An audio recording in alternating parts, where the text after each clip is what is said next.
Hello everyone, welcome back to my channel. আশা করি আপনারা সবাই অনেক অনেক ভালো আছেন, সুস্থ আছেন। আবারও আপনাদের মাঝে হাজির হয়ে গেলাম নতুন আরেকটি ভিডিও নিয়ে।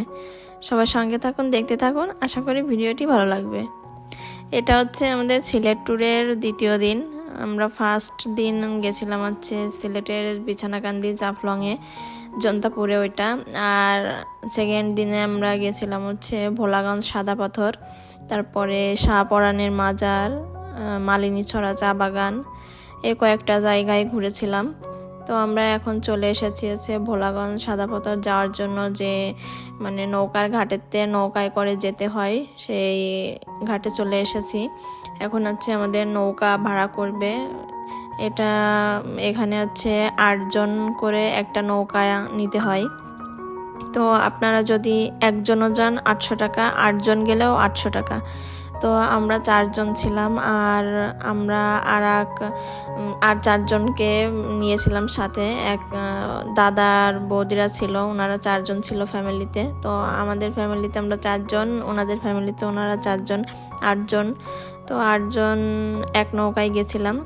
তো এই জন্য আমাদের একটু সুবিধা হয়েছিল, কারণ নৌকা অর্ধেক ভাড়া লেগেছিল। আর যদি আমরা 4 জনে মিলে একটা নৌকা নিতাম তাহলেও আমাদের 800 টাকা দেওয়া লাগতো।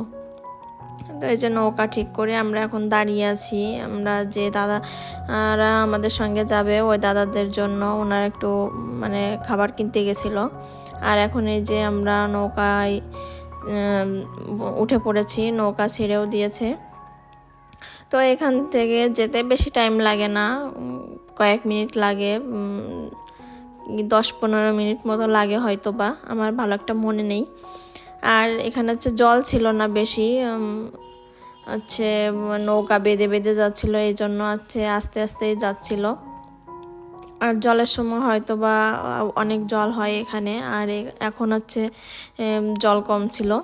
আর এখানকার সিলেটে এসে তো আমাদের খুবই ভালো লেগেছে, কারণ সিলেট না আসলে বুঝতেই পারতাম না যে বাংলাদেশে এত সুন্দর সুন্দর জায়গা রয়েছে। আর সিলেট তো মানে সব কিছু অনেক সুন্দর, চা বাগান, তারপরে হচ্ছে পাহাড় আছে, এই যে জাফলং, সাদা পাথর, আরও অনেক অনেক জায়গা আছে সিলেটে ঘোরার জন্য। আর এখন এই যে আমরা চলে এসেছি ভোলাগঞ্জে। এখন হেঁটে যেতে হবে, আমাদের অনেকটাই হাঁটতে হবে। তো আর এই যে রোদের ভিতর, আর নিচে ছিল বালু, হাঁটতে অনেকটা একটু কষ্ট হচ্ছিল, মানে বালুতে পাগুলো আটকে আটকে যাচ্ছিল। আর এই যে এখন চলে এসেছি ভোলাগঞ্জ সাদা পাথর। এই জায়গাটা আসলে ভাষায় প্রকাশ করা যাবে না, এত সুন্দর একটু জায়গা। আর আমরা সকাল সকালে গেছিলাম যে আমরা অনেকক্ষণ থাকবো, যতক্ষণ ইচ্ছা। এই যে এসে আমরা এই বেডগুলো ভাড়া করে নিয়েছি। তো এই বেডগুলোর উপরে বসেছিলাম, তারপরে ছবি তুলেছি, অনেক অনেক ছবি তুলেছি। আর এত সুন্দর একটা জায়গা, আর এত সুন্দর জলের আওয়াজ, যে মানে মাঝখানে আমরা ভিডিও করতেই ভুলে গেছি, টাইম পাইনি। যতটুকু সময় ছিলাম সবাই আনন্দ করেছি। আর এই যে এখন হচ্ছে আমরা চলে আসব, তখন হয়তো 2টা-2:30 বাজে, তখন আমাদের চলে আসতে লাগছিল হচ্ছে।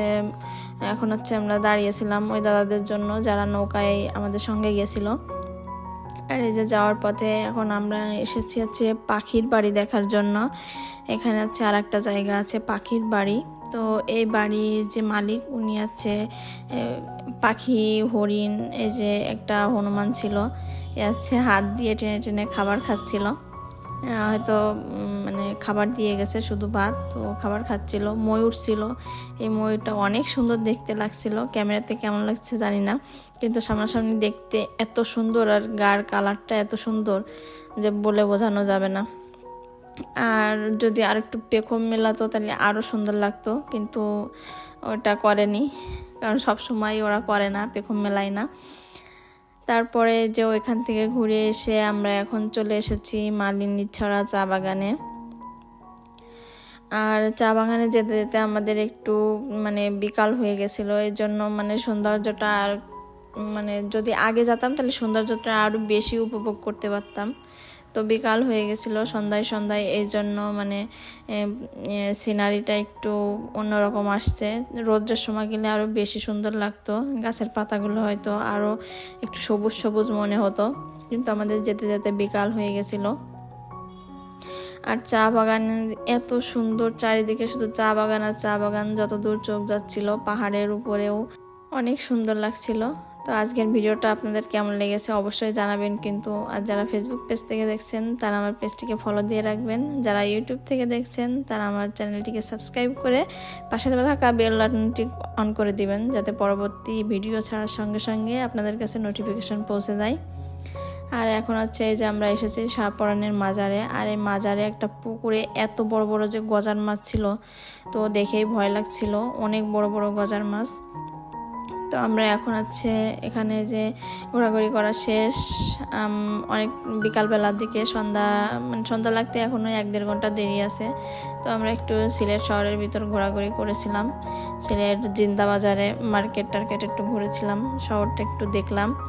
দেখার পরে তারপরে আমরা রুমে গিয়ে রেস্ট নিয়ে আবার মানে চলে আসার জন্য ট্রেনে চলে আসছিলাম। তো আজকের ভিডিওটা এই পর্যন্তই। সবাই ভালো থাকবেন, সুস্থ থাকবেন। ধন্যবাদ সবাইকে।